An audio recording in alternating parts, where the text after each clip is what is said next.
कंस ने जब पूछा, समझ गया नारद बाबा ने ठीक राय दी है, तुरंत उठा और दौड़ता हुआ गया जेल खाने में, जहां पर देवकी पुत्र को, अपने प्रथम संतान को खिला रही है। कंस मांगने लगा, बहन ये संतान मुझे दे दो।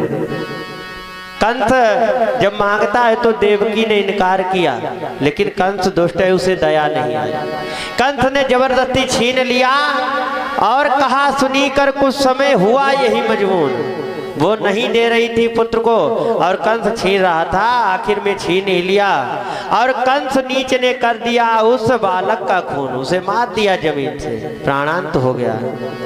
कहते हैं सुखदेव जी राजन परीक्षित, एक नहीं मारे गए इस प्रकार 6 बालक।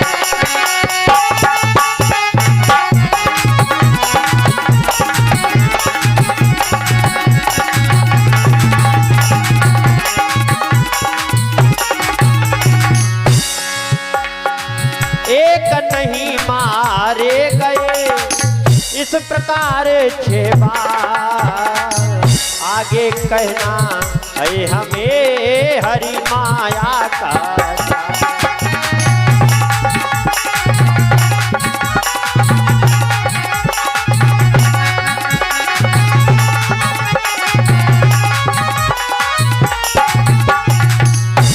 नहीं, कंस ने देवकी के 6 पुत्रों को मौत के घाट उतार दिया। 7वें की बारी आई और भगवान वहां क्षीर सिंधु में लेटे सोच रहे हैं। याद आ गई है 7वें गर्भ की बारी है। भगवान ने त्रेता युग में लक्ष्मण को वरदान दिया था। लक्ष्मण ने भगवान राम से वरदान मांगा था, प्रभु अब की बार जब अवतार लेना तो मुझे बड़ा बनाना, क्योंकि आपने हमसे इस बार ऐसे ऐसे कार्य करवाए हैं जो हमें करने नहीं चाहिए थे। जैसे आपने आज्ञा दी, हमने आज्ञा का उल्लंघन कभी किया नहीं। आपने आज्ञा दी सीता को जाओ जंगल में छोड़ाओ, गर्भवती अवस्था में मैंने माता सीता को जंगल में छोड़ दिया। सीता माता चिल्लाती रोती रही, लक्ष्मण मेरा अपराध बताओ, मुझे क्यों छोड़ करके जा रहे हो।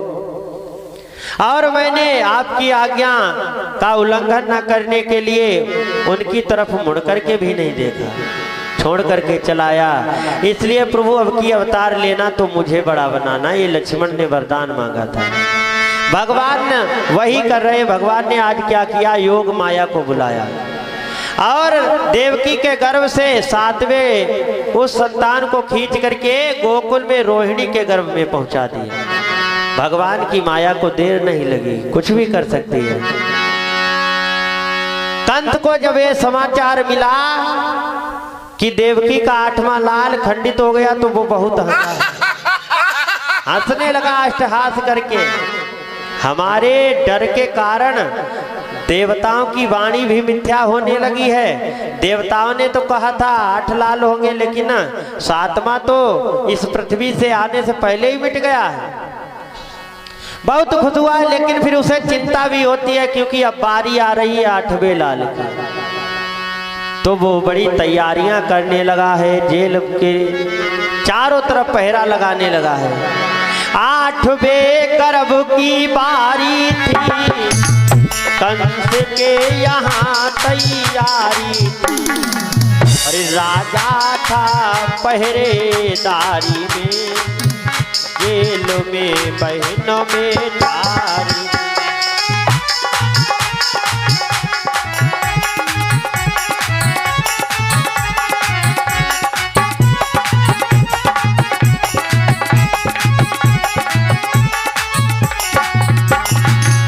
शास्त्रार्थ सजाए जाने लगे, दुनिया बुलाई जाने लगे। जेल के फाटकों पर दोहरी चौकियां बिठाई जाने लगी।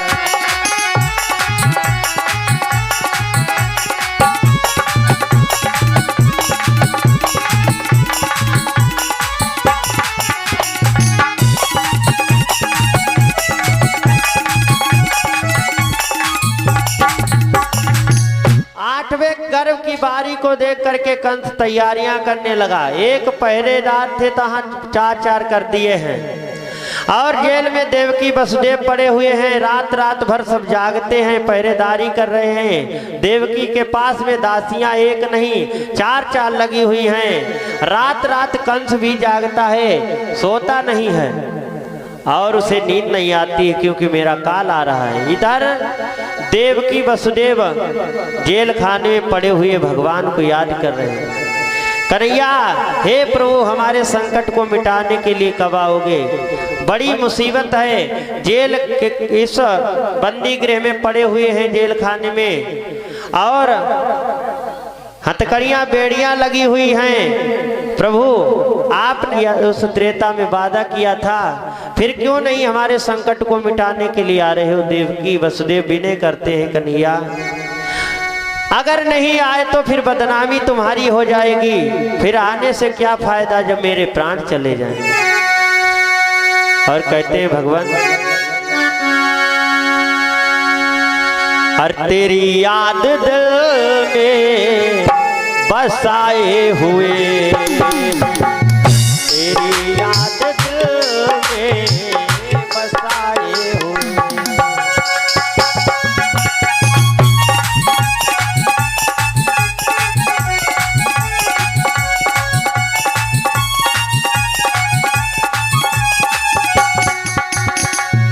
तेरी याद दिल में बसाए हुए हैं, तेरी याद दिल में बसाए हुए हैं। दिखा दो दरस दर पे आए हुए हैं।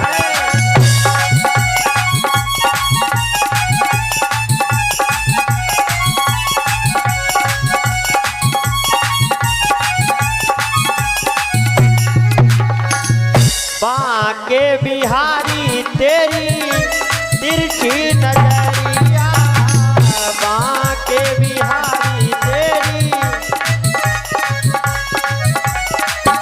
बांके बिहारी तेरी तिरछी नजरिया हमको निशाना बनाए हुए हैं। तेरी याद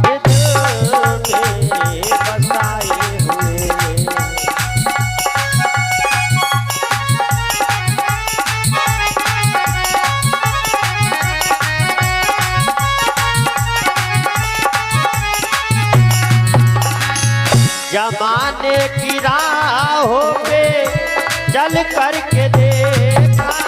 हे कन्हैया, हे प्रभु, हमने इस जगत की राहों पर चल करके देख लिया, कोई अपना नहीं है, सब स्वार्थ के हैं।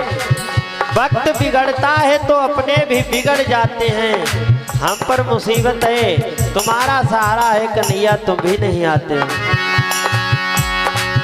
जमाने की राहों पे चल करके देखा, अपनों ने कांटे बिछाए हुए हैं। दिखा दो दरस दर पे आए हुए।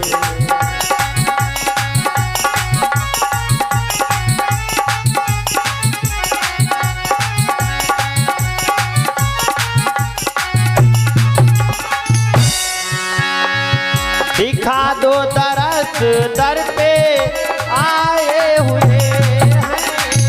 दिखा दो दरस दर पे आए हुए हैं।